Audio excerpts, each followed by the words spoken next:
Halo, assalamualaikum Mbah. Jumpa lagi bersama saya channel Biodo Ngawi.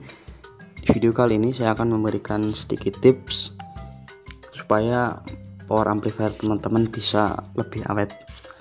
Oke, sebelum lanjut ke videonya silahkan subscribe bagi yang belum subscribe dan nyalakan lonceng notifikasinya supaya tidak ketinggalan video terbaru dari saya. Terima kasih. Nah, oke Mbah, kita lanjut ke videonya ya. Jadi mengenai power amplifier ini itu memang banyak sekali pertanyaan kepada saya. Gimana ya supaya power amplifier itu bisa awet, karena ada sebagian dari teman-teman itu yang power amplifiernya gampang rusak ya, entah itu rusak di bagian finalnya, di bagian drivernya, terus trafonya yang terbakar, airconya yang meledak dan lain sebagainya. Banyak sekali permasalahan power amplifier ini. Nah, untuk teman-teman sendiri silahkan tulis di kolom komentar ya, permasalahan apa yang sering terjadi di power amplifier teman-teman, atau kerusakan apa yang sering terjadi di power amplifier teman-teman. Nah, di sini saya akan memberikan sedikit tipsnya ya, supaya power amplifier itu bisa lebih awet teman-teman. Jadi kalau power amplifier awet itu kita nggak sering servis ya. Nanti karena kalau power amplifier itu cepat rusak, itu kita sebentar-sebentar servis, ganti ini ganti itu, dan itu akan memakan biaya seperti itu ya. Mending kalau kita bisa servis sendiri, kita tinggal beli komponen, pasang jadi. Tapi kalau belum bisa servis ya nanti kita harus beli komponen dan juga bayar ongkos servisnya. Jadi kita akan berikan sedikit tips supaya lebih awet. Yang pertama itu yang paling banyak itu transistor final yang short atau yang rusak ya. Entah itu short cuma putus ataupun ada yang sampai meledak. Nah, seperti ini. Ini bukan TR final, tapi ini transistor yang contohnya yang meledak seperti ini. Nah, itu apa sih penyebabnya? Banyak sekali ya teman-teman tentunya.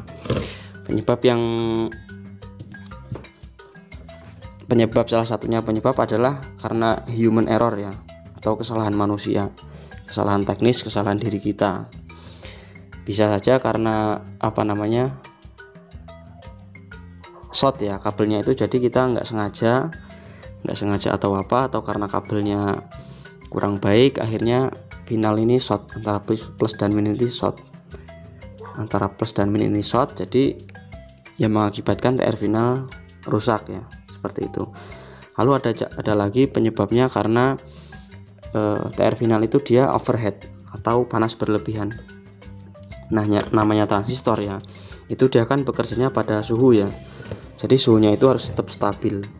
Dia kalau panasnya berlebihan, terlalu tinggi, dan di on atau dinyalakan secara lama, itu tentu akan semakin panas, dan akhirnya ketika dia sudah mencapai titik panas yang paling panas, akhirnya dia akan meledak, nggak akan kuat, dia akan short seperti itu, akan short. Nah, banyak sekali penyebab TR final panas itu, mulai dari pemakaian heatsink yang kurang tebal ya, heatsinknya itu pendinginnya itu tipis. Jadi teman-teman kalau masalah heatsink ini jangan pelit-pelit lah, kalau bisa ya gunakan heatsink yang bagus, yang tebal. Itu juga demi keawetan TR final teman-teman juga gitu. Heatsink yang bagus, terus kipas yang bagus juga ya, kipas yang kencang. Itu juga sangat berpengaruh, kipas, terhadap suhu dari transistor final. Setelah itu adalah kualitas TR final yang memang kurang bagus. Jadi teman-teman kalau beli TR final itu ya, kalau nggak bisa beli yang bagus banget ya, yang standar lah, jangan beli yang KW. Yang KW-nya itu gimana ya, KW-nya itu KW pol gitu loh. Jadi misalkan harga Toshiba itu biasanya sepasang itu 25.000 ya, teman-teman beli yang 7.000 misalkan. Nah, itu juga penyebab power amplifier teman-teman itu nggak akan awet gitu ya. Walaupun ya bener harganya lebih murah, tapi beda kualitas, tentu akan beda masa pakai, akan beda keawetannya gitu. Lalu penyebabnya lagi, TR final yang terbakar itu bisa terjadi karena beban yang berlebihan ya, beban yang berlebih. yang dipasang pada power amplifier. Nah, ini power amplifier itu kan kita umumnya menggunakan kelas AB ya. Ada juga sebenarnya yang pakai kelas D. Nah, pakai kelas AB seperti Super OCL ini, OCL dan keluarganya, itu dia untuk bebannya sih di 4 ohm ya. Untuk bebannya itu dia maksimal di 4 ohm. Jangan dibebani lebih kecil dari 4 ohm. Misalkan teman-teman pakai 2 ohm atau bahkan 1 ohm. Nah, itu dia akan yang jadi sasaran pertama itu si transistor final ini. Karena dia berhubungan langsung ke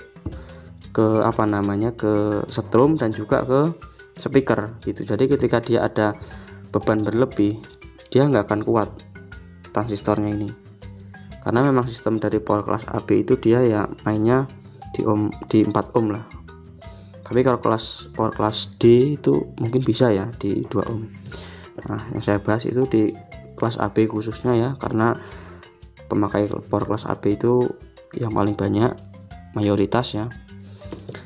Jadi ingat ya teman-teman, untuk beban dari power amplifier itu jangan terlalu kecil ya, main di 4 ohm saja, itu sudah cukup lah.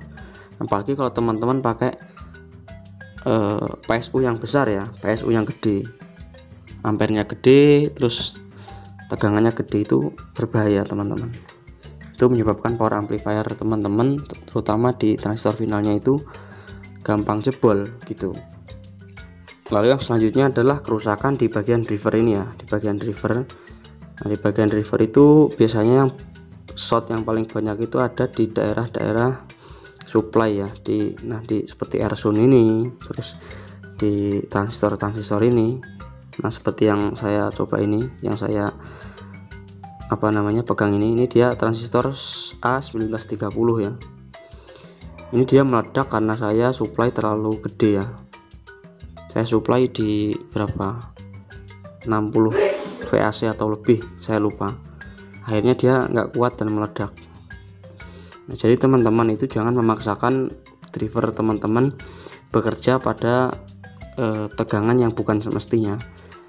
Jadi misalkan teman-teman punya driver ya, terus driver teman-teman itu yang nggak kuat di voltase tinggi, lalu teman-teman paksa untuk dia disuplai tinggi ya, maka hasilnya akan seperti ini, akan meledak bagian transistornya. Enggak bagian transistor saja, bisa saja di bagian-bagian yang langsung terhubung dengan supply ini, dengan VCC ini.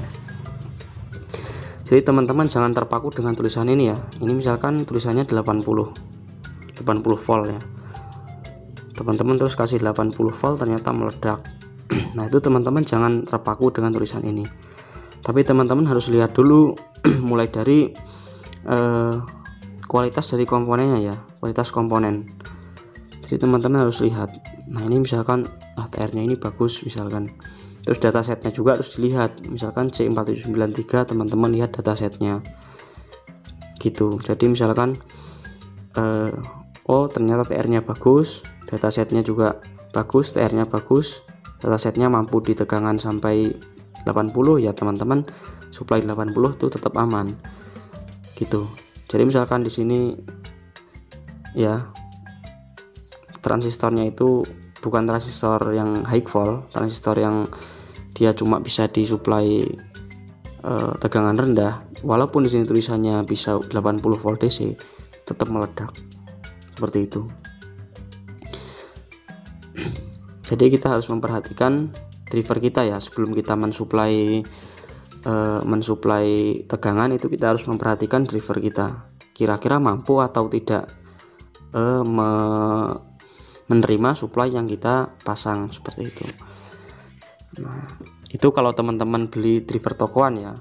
Tapi kalau teman-teman beli driver di teman-teman perakit, itu biasanya sudah diarahkan sih sama penjualnya ya. Misalkan ini di tegangan segini itu diarahkan. Tapi kalau di toko kan nggak ada yang mengarahkan ya. Jadi teman-teman harus pintar-pintar sendiri dalam melihat komponennya, menganalisa kira-kira mampu nggak disuplai segini gitu. Intinya seperti itu. Lalu masalah selanjutnya adalah trafo yang panas berlebihan ya. Trafo. Nah, mengenai trafo itu juga bisa bisa terpengaruh dari beban juga ya, dari beban speaker yang dipasang. Itu kalau beban speakernya itu dia terlalu kecil, maka power ini akan bekerja dengan ekstra, akhirnya trafonya juga bekerja dengan ekstra, akhirnya trafo bisa panas gitu. Lalu selanjutnya juga bisa karena dioda kiprok yang kurang ampernya ya. Jadi teman-teman kalau pasang dioda kiprok pada trafo itu usahakan ampernya lebih tinggi daripada ampere trafo. Misalkan teman-teman pakai trafo misalkan 20 ampere, itu ya harus pakai dioda kiprok di atasnya, misalkan pakai 35 ampere atau 50 ampere gitu. Jangan pakai yang di bawahnya ampere dari trafo, karena itu nanti si arusnya itu akan seperti gimana ya, seolah-olah tersendat lah. Jadi di kiproknya itu panas, kiproknya panas, trafonya juga jadi panas, arusnya itu nggak bisa loss, seperti tersendat gitu intinya. Lalu bisa juga karena elko yang entah itu kurang mikrofaradnya ya, kurang kapasitasnya, ataupun mungkin elko-nya yang kurang bagus kualitasnya ya. Jadi itu juga bisa menyebabkan trafo panas. Jadi untuk trafo gunakan trafo yang bagus ya, yang pasti trafo yang bagus, terus elko juga yang bagus, sehingga pada power supply-nya itu bisa maksimal kerjanya. Nah, hal yang selanjutnya adalah elko power supply yang gampang meledak ya, gampang pecah. Nah, itu sebenarnya itu pintar-pintar teman-teman sendiri sih dalam memilih elko ya. Yang pasti elko yang berkualitas itu memang harganya sedikit mahal daripada elko yang abal-abal. Karena elko yang abal-abal itu dia walaupun tulisannya misalkan di sini 35 volt ya, itu dia jauh di bawah tulisan ini kemampuan dari elko tersebut. Karena dalamnya elko itu dia nggak asli, atau dalamnya itu kecil ya, nggak full elko, tapi ada yang isinya aspal atau lain sebagainya lah intinya, seperti itu. Lalu yang teman-teman perlu perhatikan juga adalah mengenai tulisan di body elko ya. Misalkan ada ada elko ya dengan tulisan 100 volt. Nah, tulisan 100 volt di elko itu dia 100 volt DC maksudnya. Nah, 100 volt DC itu berarti sekitar 70-an VAC ya, 70 VAC. Nah, jadi teman-teman misalkan menggunakan elko 100 volt, itu teman-teman ya harus supply-nya itu di bawahnya. Kalau bisa di bawahnya 100 volt, jangan sama 100 volt. Misalkan elko-nya 100 volt ya teman-teman, supply-nya itu ya di 80 voltan lah. Jadi masih ada range atau masih ada jarak antara batas maksimal elko dan tegangan yang teman-teman pakai gitu. Nah, di sini misalkan 35 volt ya, teman-teman gunakan ya 25 volt atau berapa gitu. Jadi jangan dipreskan dengan tulisan di elko ini, misalkan ya seperti itu. Jadi elko-nya itu bisa lebih awet teman-teman, nggak gampang meledak. Kecuali kalau memang elko teman-teman itu bagus ya, elko-nya misalkan copotan build up. Nah, kalau elko copotan build up itu dia malah biasanya lebih tinggi ya tulisannya.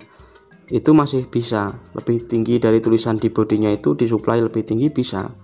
Saya soalnya dulu pernah nyoba elko lupa namanya, copotan build up, itu saya coba tulisannya lebih tinggi berapa volt gitu dari tulisannya, itu dia masih kuat. Karena ya memang beda lah ya, kita beli elko eceran sama cabutan build up itu kualitasnya beda. Nah, oke teman-teman, itu saja ya yang bisa saya sampaikan di video ini. Itu masih sedikit mengenai permasalahan dari power amplifier, tapi itu insya Allah sudah mewakili ya, karena kasus-kasus yang banyak itu ya seperti yang saya sebutkan tadi. Semoga dengan menonton video ini teman-teman bisa lebih hati-hati lagi dalam mengoperasikan power amplifier, sehingga power amplifiernya bisa lebih aman dan lebih jos. Sekian video kali ini, semoga bermanfaat. Assalamualaikum warahmatullahi wabarakatuh. Salam damai, jos.